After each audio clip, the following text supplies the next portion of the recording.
Happy International Women's Day. Thank you very much for joining us today. Hi up there to everyone who is joining us for the live streaming today. So we're trying to be very contemporary and innovative, something that Meryl's been closely involved with the last 3 days. Innovative workshop. So, and actually ensure that people on other campuses can get together and watch it as a live streaming and be part of us acknowledging and celebrating International Women's Day. So, it gives me great pleasure to be able to introduce Meryl Jones as our guest speaker as our address for International Women's Day. Meryl is on our Governing Council, and when I first met Meryl, it was as this amazing, enthusiastic, knowledgeable bundle of energy as she was actually bringing together an organisation that shares about getting to resources. It's about encouraging young people to consider a career in the resources sector that Meryl herself has been part of for over 30 years.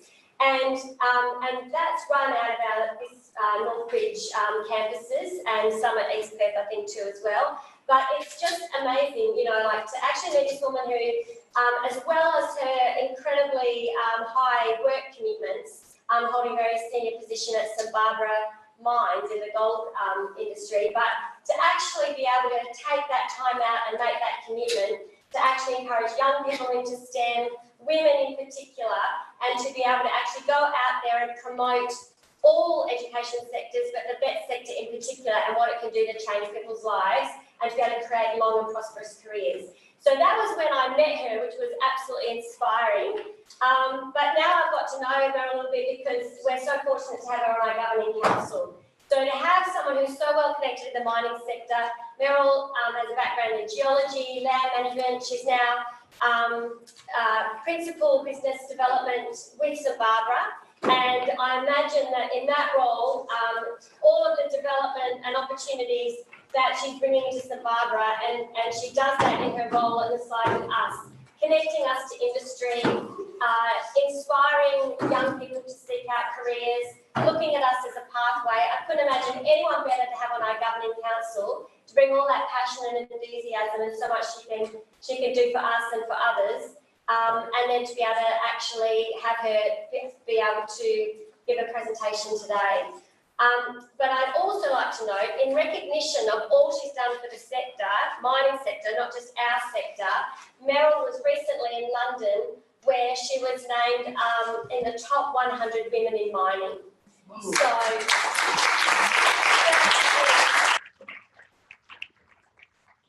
and we have her on our team. Anyway, so without further ado, I'd like to hand over to you, Meryl. Thank you. Thanks, Michelle. All right, we're on. As Michelle just mentioned, I've been at an innovation workshop with St Barbara for the last 3 days. So we're talking about all different variations of innovation in the mining industry, and being able to live stream out to everyone in the other campuses today is a real honour and a privilege. So thank you very much, and thank you very much, Michelle, for the intro. And it's a pretty big wrap. So today I'm delivering the International Women's Day address. And normally when we do get into resources, I stand over there behind the lectern and sort of don't get out. So today is my first public out behind the lectern kind of presentation. So please bear with me. I've got my notes in case I need them. And obviously got some things that I'd really like to be able to share with you. A little bit about me, a little bit about my career, about not only the recent award in the top 100 global inspirational women in mining, but also some of the other things that I've done. And then what I think my role as a mining advocate on the North Metropolitan TAFE Governing Council means to me, and what it might also mean for the organisation going forward. So we find ourselves here today on International Women's Day, and I would like everyone to take a moment to have a think about those women that have come before us. We are here and able to do what we are today because of those women that have gone before us. I'm a 54-year-old geologist. When I first graduated from university, there were very few female geologists in the industry, but those that were there, Erica Smythe is a classic example and a great friend and dear colleague. you know, there wasn't very many of us. And I think as we go through our careers and we progress through what we choose to do and what we're passionate about, geology's mine, ultimately, it's about being able to give back, and it's about not only thinking about those that have come before us, but what we can do for those of tomorrow as well. So let's celebrate International Women's Day and, yeah, share a little bit of time together this morning. So I'm going to cover off this morning on why mining for me. Most people don't really focus very much on the mining industry. The resources industry for them is just something that kind of happens up in the Pilbara and out in the goldfields, and it isn't really of much interest to most people, really. But for me, this is what my mother's vision for me was. So she's got me decked out there, and that's not my mother, by the way. My mother's taking the photo. That's my aunt and my grandmother. And I was in about year 2 at that point, and throughout my developing years through school, my mother had a very, very specific vision for me about what she wanted me to do. Ultimately, it didn't finish up being nursing. It finished up being a secretary. Personal assistant was what she wanted me to do. What she didn't really realise was that Dad had gotten in a hell of a lot earlier than Mum had. So as you can see there, that's my dad. Both my mum and my dad have passed now, but certainly as far as I'm concerned and where I am today, it's because of my relationship with my father. My dad was a gunsmith, so it's a really unusual career. It's certainly not standard. So he was always out fishing and shooting and out in the bush and doing all that sort of thing. So in school holidays, I went with him. And as you can see, he sort of got in there. I remember him changing tyres from you know, this sort of age, and it was absolutely fantastic. So the bundle of energy that Michelle was just talking about, if you have a look at the photograph in the top left-hand corner there, the only thing that gives it away that's 1985, and I'm in my final year of university, is the glasses. Actually, you probably can't quite see the glasses there, but somebody said to me just recently, in seeing a series of photographs over the time, you can tell what year it is from the glasses that you're wearing. But that level of enthusiasm was there in my 3rd year of university. That level of enthusiasm hasn't changed over 30, 33, 34 years. So I'm still incredibly enthusiastic about the industry, and for me, it's really about the thrill of the chase. It's about going out in the field, making observations, coming back, interpreting those observations, and discovering something new. Quite often, geology and the mining industry more broadly takes you out into some fairly remote locations. As you can see there, I was on my own that particular day. It's a very long and red road ahead of me. You face some really interesting challenges when you're out in that environment, particularly when you're by yourself. If you have any mechanical difficulties or a flat tyre, you get bogged, you have to be able to deal with it yourself. And you do become quite innovative in the sorts of solutions that you find. That red esky was quite often on the back of my car, but it had other uses. So when I talk about thinking out of the box, or the esky in this particular case may be, we used to travel backwards and forwards to a little place called Leinster, which was around 400 kilometres north of Kalgoorlie. And we used to do that. We did that for 11 and a half years, my husband and I, the last 4.5 with kids, with 2 children. I've got 2 boys, 22 and 19 now. And this was actually taken in the caravan park in Kalgoorlie. We didn't have a baby bath. We couldn't be carrying a baby bath backwards and forwards. So the esky at that particular point served a very useful purpose. I think one of the things that I do say to young people now that are thinking, particularly young women that are thinking about coming into the resources industry, is that the importance for me in being able to keep up the level of enthusiasm that I have is really about resilience. That particular shot was taken in the outback of South Australia, out on Lake Torrens. We had a project out there looking for copper and gold out on the Salt Lake surface, and that particular day we can see the bore sitting behind us. That bore was servicing our camp. So taking the walk down to the edge of the lake to have a look at what was going on, and it was about 45 degrees in the shade and the flies were pretty awful. But that's all just part of the game. And I think when you've got a mindset of, you know, something hits you, you just pick yourself up and you carry on, and then something else hits you and you pick it up and carry on. And that's been going on for over 30 years. And I still believe today that one of the important aspects of being a woman in resources is about resilience and being able to pick yourself up and move on. This is an interesting little cartoon that I really wanted to share with you today. It has sat above my desk at work for almost 30 years. I was a young graduate geologist, only been out a couple of years, and had one of those really nasty blows where someone sort of strikes you down and you've got to get up and carry on. Well, I'm the frog in my eyes, because I'm going to strangle that damn pelican if it kills me. But this is the sort of thing where I'm talking about with resilience. So if you have some little token or some little thing that really picks you up on stage when you are down, and when someone has given you a really nasty blow, just think of that little frog. So my role these days with St Barbara as Principal Business Development is something that has taken around 30 years to develop. I've been in the role with St Barbara now for about 3 years. Previous to that, it was as a resource analyst, which also required a fair bit of experience over a number of years to be able to deliver into that role too. But these days, it's all about evaluating new opportunities for me.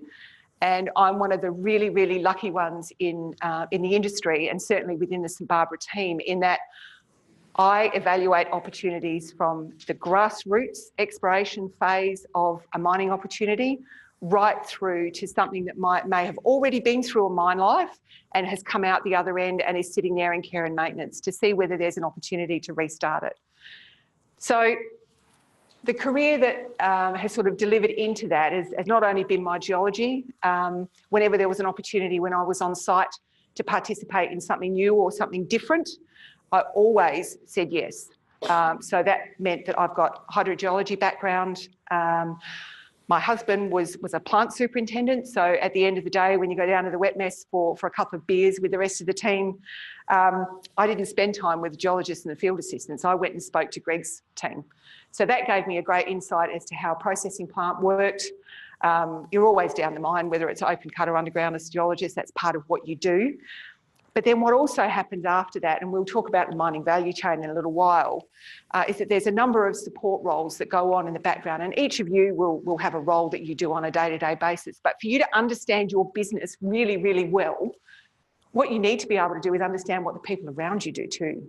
Because to maximise your team, you have to understand what they do so that you understand how you fit and how they fit with you. So that was always my goal throughout my career, was to understand and appreciate the people around me and their contribution to the business as a whole. So St Barbara these days has 2 operations. We have the 2 blue ones there. We have Gwalia in Western Australia. That's our flagship operation and contributes quite significantly to St Barbara being an ASX 200 listed gold company. We've got a market cap of around about 2.2 billion at the moment. It sort of fluctuates. The gold price has been going up and down, as has our share price in the last little while. But what a lot of people don't really realise about St Barbara is that we also have the Simberi operation up in PNG, and we purchased that operation in 2012. And Simberi is quite a small island. It's literally 8 kilometres by 10 kilometres, and we are as much a part of that island community as that community is a part of us. So we're very honoured and privileged to be part of the Simberi community, and more broadly on Tabar and Tatau. They're 2 smaller islands down to the south where we have exploration going. So that's just a little bit of a summary about what I do in my day job. Outside of my day job, the passion that we've sort of been talking about really relates. It started when my eldest son, who's now 22, was 15. And as a mining mum, I wanted to be able to take him somewhere to showcase all of the different career opportunities that were available in the resources industry.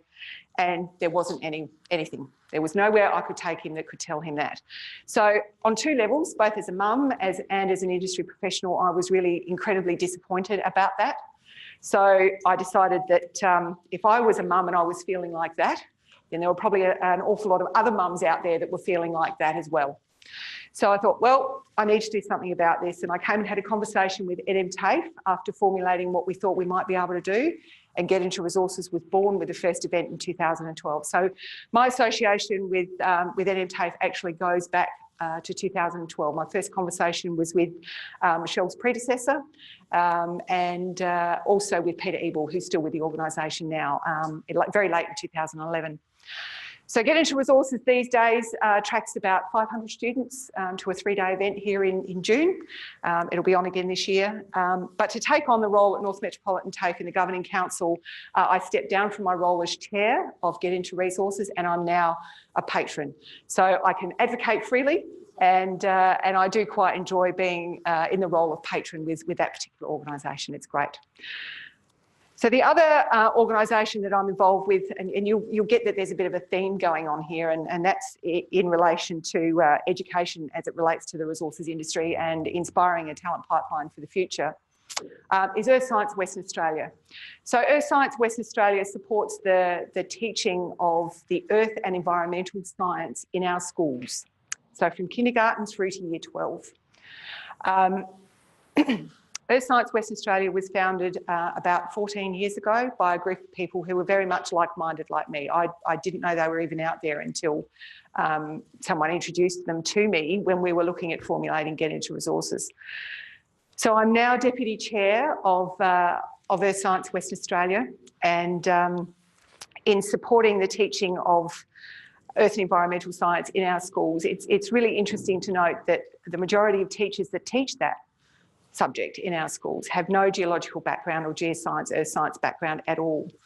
So Earth Science provides all the support materials that they need. It provides professional teacher development. It provides incursions and excursions for them. It also provides the Year 11 and Year 12 text for the curriculum.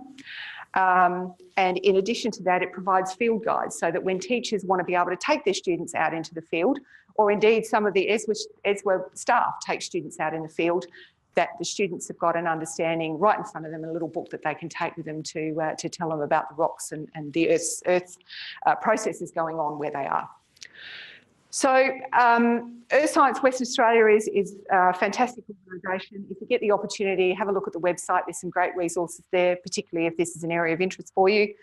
And of course, then there's my role on the Governing Council with North Metro TAFE. So last year, I was actually asked to put my name forward. It wasn't something I had even been considering. And when the phone call came and I was asked to put my name forward, I thought, oh, I hope in hell, yeah. But as it turns out, I did. And the contribution that I now feel that I can make as a mining advocate on the committee is really quite real. I bear that as a responsibility, a fairly heavy responsibility, and I hope that in my 3-year tenure that I can contribute to the organisation in a similar way to the way that I've contributed to the others over the past few years. So we talked a little bit earlier about the recent award. There's actually been a few in the background that have sort of come to this, and it still just beggars belief for me. In 2015, I was seriously thinking about pursuing directorships as the ultimate goal of where I wanted to go. I thought I had the skill set and the drive and determination to succeed in directorships. And I made an application to the Minerals Council of Australia for a scholarship to do the Australian Institute of Company Directors course. I was unsuccessful in that first year. I got a high commendation in that first year. But again, resilience. Following year, I made another application. And the following year, I was successful. So I was lucky enough to win that scholarship, valued at about $10,000. It sent me off to the eastern states to do the AICD course. Best thing I ever did. Best thing I ever did. So subsequent to that, I was nominated by St Barbara to be part of the Chamber of Minerals and Energy here in Western Australia's Women in Resources Awards, which are held annually. In actual fact, the presentations that were going on this morning over breakfast for this year's recipients of those awards. So my company nominated me for the Outstanding Woman in Resources category, and I did make finalist. A very worthy winner won. But with all the nominations that were put forward, I did make a finalist. So I was very, very pleased and proud to get there with that one. Thank you.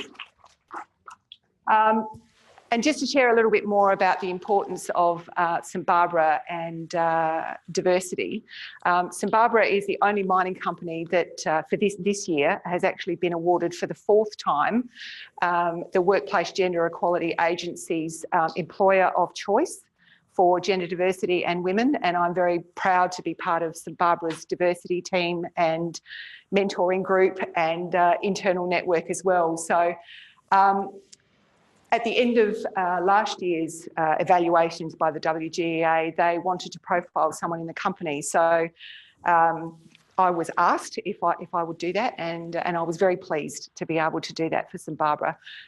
What's really interesting, and what most of you probably don't realise, is that that case study's been out and about, but that photograph was taken in the cut. That photo was taken here. Everyone will know what that is, because some areas are not associated. Okay. So for those that don't know, one of the reasons why I approached North Metropolitan TAFE in the first place for getting to resources was because of the cut facility that is here, just out there. It's an old service tunnel that was converted by a stage crew many years ago with some grant money and some sponsorship money from various companies, industrial companies around the place, into an underground training mine. So it looks, feels, smells and sounds like an underground mine. So if you haven't had a chance to go and have a look, and you've never had a chance to get into an underground mine, I would encourage you, by one way or another, to make arrangements to go in there and see it. It's a fantastic facility, and industry uses it for training their people. So when the WGEA wanted to do that photo shoot, I rang Michelle and I said, look, I've got to do a photo shoot. I can't get out to a mine. The photographer can't get out to a mine. Can I borrow the cut? So it will be forever immortalised in that particular image. So in talking about the most recent award, this was a really interesting one. I had no idea this was coming. I still don't know who nominated me. So I sit here in shock and awe to the person that took the time and felt me worthy to sit down and take the time to put that submission together, because they do take a lot of time and energy, work and rework to get a submission up. The Women in Mining UK first started this particular program in 2013. So in 2013, 100 women globally were selected as the top 100 global inspirational women in mining. They did it again in 2016, and they obviously did it in 2018, but plan to do it going forward. I think it's a fantastic initiative. All it really does is say that there are 100 women out there that are doing amazing things. But what people don't realise is that this year there were 642 nominations. So not only were the top 100 recognised, there are 642 women around the world that are doing amazing things that somebody thought them worthy to nominate. So when you think about the ones that someone actually sat down and did the nomination, think about all of those others around the world that are doing amazing things. I think about what I do in my space. I think it's pretty cool. I really enjoy what I do. But there's so many others. There's so many others. So I did go off to London. St Barbara sponsored me to go off to London. And for the first time, Women in Mining UK actually celebrated their top 100 with a lunch. So there were 54 women in the room. That was a previous photograph. But I really wanted to share with you where all of those women had come from. There were 28 countries that were represented. Australia topped the list with 24 of the 100. So almost a quarter are from Australia. Next was South Africa. Next was Canada. Then the UK and the US after that. These women are just doing incredible things. And I think we often underestimate the power, and often they underestimate their own power in their own industries. And I say to young women now that are thinking about any sort of a career, be a changer in your career. be someone who can be seen and be heard. So now we'll move on to talking about North Metro TAFE and my role on the Governing Council and the way I see things going. Firstly, I'm going to share some information with you. There are 370 mines operating around Australia. Now that's everything from coal to gold to lithium to uranium to any other hard rock mine you might like to think about. This is not including LNG and the petroleum products, by the way. This is just operating hard rock type mines. A third of them are in West Australia. So we've got an awful lot of them, the vast majority of them. And we have all of those different commodities here in WA. You don't have to be a gold miner like I am. It's really, really important to the Australian economy.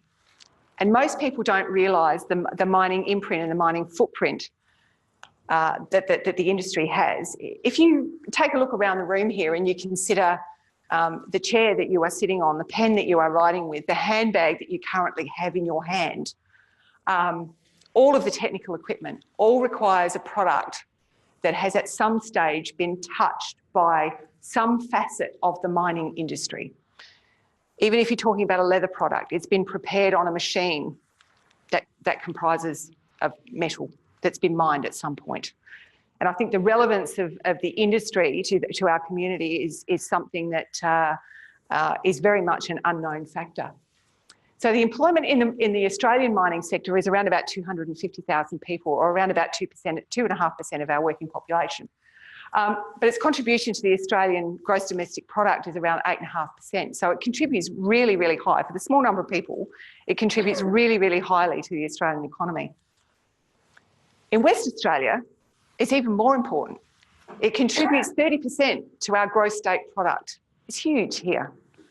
It employs about 10% of our people, about 10% of our workforce, 100,000 people, right?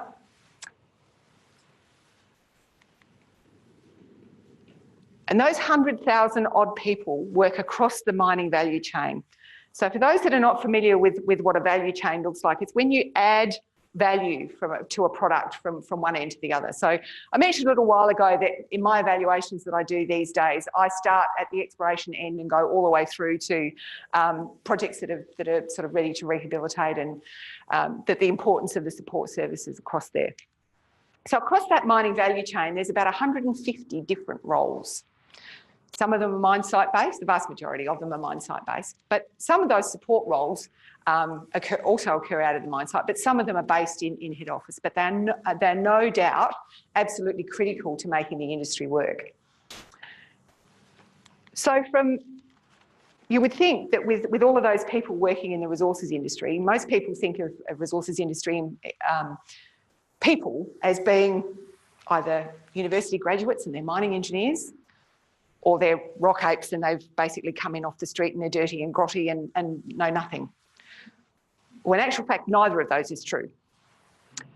The educational attainment level for mining sector workers in Australia is rather surprising to most people. 25% of them have a university degree. So that's a bachelor's degree or higher. But what's really important, and what I've now come to know and espouse whenever I get the opportunity, is that 45% of resources industry workers, mining industry workers actually have a TAFE qualification as their maximum educational attainment level. So they've done Cert 2 or a Cert 3, Cert 4, diploma, advanced diploma. So the importance of TAFE as a whole to the resources industry is incredibly high.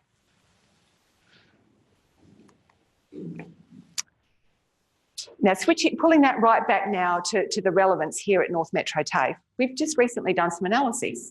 Michelle allowed me to share some of this with you today. Of the 150 different roles across the mining value chain, NM TAFE offers around 60 of those roles. Courses that lead to around 60 of those roles. Now, I counted them up. I may have had some duplicates, Michelle, I'm not sure. But when we added up the number of courses, there's around 70 courses that North Metro TAFE offers that lead directly into those 60 roles that are across the mining value chain. So the importance of mining to this organisation should be right up there with everything else that you do. I think it would be fair to say that NMTAFE is mining ready. And in actual fact, you could probably consider NMTAFE to be a mining training centre. Based on that, so we need to be shouting it from the rooftops. So that's my role, is to be assisting the organisation and doing it myself in shouting the importance of North Metro TAFE to the mining industry in Western Australia. So that's what I'm here for. So today, just in closing, I would like to reiterate where I started here and suggest that we think about and thank also those women that have come before us. Think about what we can do in our daily lives, in our own environments, and encouraging the people that we work with and the people that we see on a day-to-day basis to do their best, to be resilient and to contribute, and to think about those that are coming after us in this space and think about the contribution that we can make to them for our future to ensure that our women remain strong, viable, active and leaders in our respective organisations. So thank you very much for your time.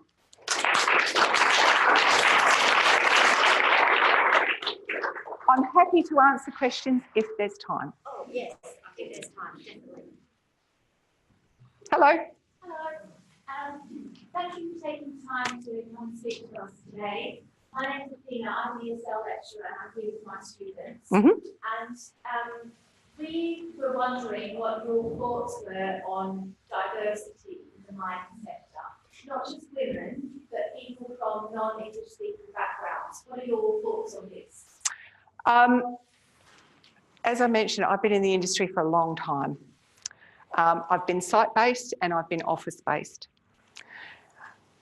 Diversity of thinking in being able to maximise value and deliver the best outcome possible for a particular problem is really, really important. The mining industry is aware of it and is advocating for it. They are actively pursuing a number of different initiatives, not only gender-based, culturally based, disability-based, et cetera, The difficulty that we are having as an industry at the moment, or the difficulty that our company, for example, is having at the present time, is in the pipeline. So if you deal with, if you consider the ones that are closest to me in the environment that I work in, it's around gender and Indigenous participants. Having the pipeline of people coming through is where the challenges are. So from an Indigenous perspective, we have a number of programs, and there are many mining companies that do have a number of programs to advance the participation of Indigenous people in the mining industry. There are a number of companies who have diversity programs associated with gender as well. But we are finding, particularly in the gender space, and I think it would be fair to say probably in the Indigenous space too, that the opportunities need to start much earlier than what we were previously targeting. So a lot of the programs were targeting university students or tertiary level students to come into the industry and the attraction into the industry. It's very clear now that particularly women are taking different choices at high school level, often at around about the puberty sort of stage, when things start to change and there's a lot of peer pressure around what you're going to do and who you're going to be as an adult. So that's one of the main reasons why Get Into Resources was started and why ESWEL was started, because we understand that for us to be able to make a difference in the diversity space and therefore maximise value and have a great diverse team that can contribute to all of our conversations, we have to work out how to get people into the industry. So that's really where the shift is. And there's a lot of conversation out there at the moment from the Minerals Council of Australia, at the Chamber of Minerals and Energy, the chief scientists here in WA, STEM space. We're all talking about what we need to do to attract a diverse group of people into the resources industry and get rid of that awful stereotypical male, you know, it's really not very nice. So, yeah, so there's an awful lot of work going on in it. And people are doing their best. You know, BHP, for example, has put out that it wants to have a 50-50 balance of gender in its organisation by 2025 or something. That's a really big call. That's a really big call. Thank you. You're welcome. Anyone else have a question? Nope. Okay. Thanks, everyone.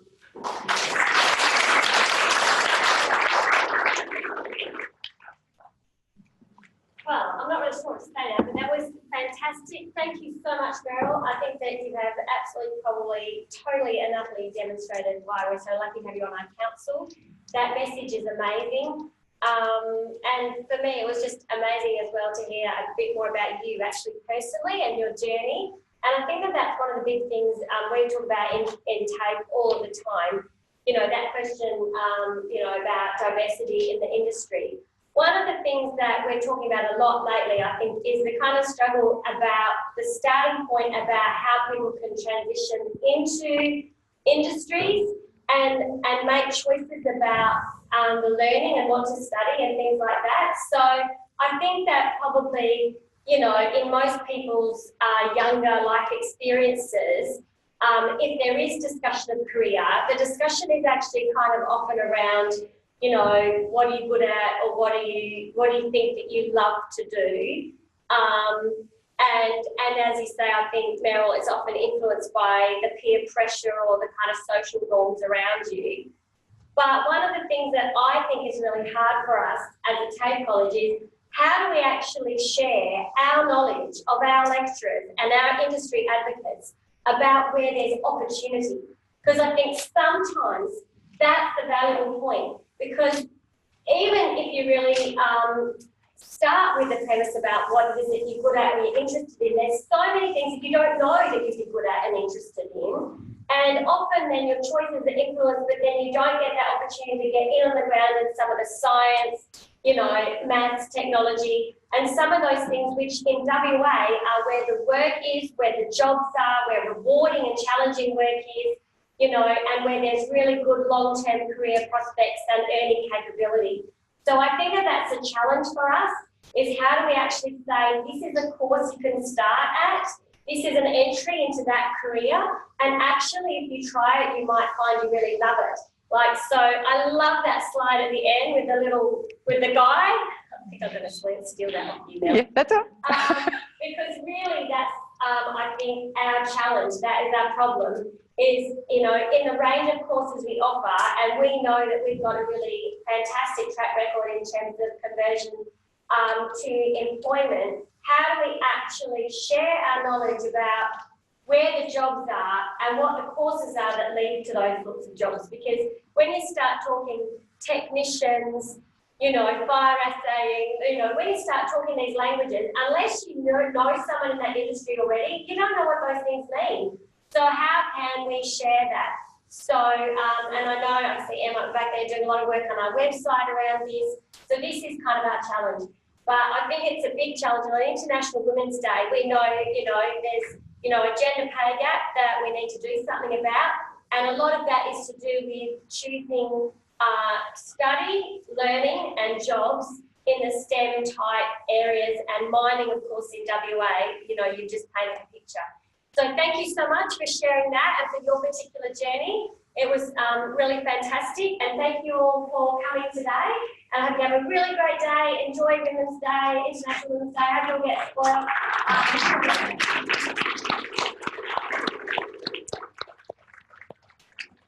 All right, thanks, Ross.